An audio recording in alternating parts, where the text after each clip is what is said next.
Chapter 6 begins in a strange way. During the night, an air battle occurs. An explosion lights up the sky.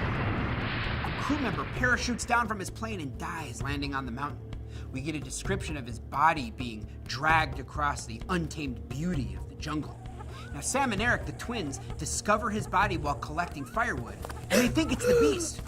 Ralph calls a meeting when Sam and Eric get back, and they tell everyone what they saw. Jack calls for a hunt. Piggy tries to tell everyone they should stay away from it, but that idea is rejected. Piggy tries to talk again because he has the conch, but Jack says the rules don't matter anymore. Piggy should stay with the little ones, and everyone else should go with Jack, including Ralph. Simon contemplates the Beast and is frustrated with himself for not being able to speak up during the meeting. Ralph says he'll hunt alone because he's chief. At first he's afraid, but he calms down. Jack follows Ralph, and the two of them go together, establishing that interplay of their power, who's in charge, who follows. Ralph says they should go to the mountains so they can keep the signal fire burning. Jack thinks he worries too much about the fire. They return to the other boys. Now the other boys have started to play and want to continue, but Ralph insists they relight that fire.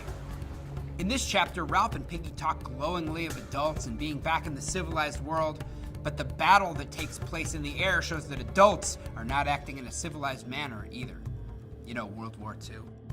The boys on the island are engaged in this battle between civilization and savagery, and we see that fear is making the boys act irrationally.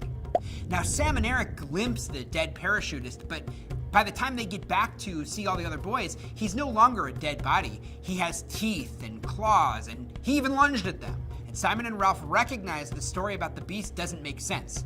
However, in a group setting like this, reason succumbs to growing fear and panic. Jack senses that fear and uses it as part of his power grab. Only he can protect everyone. He asks Ralph if he's too afraid to hunt, sort of trying to belittle his power. He says that the conch is irrelevant now, and everyone knows who should and shouldn't talk. Like a dictator, Jack wants to make the rules and decide who belongs and who doesn't have a voice at all.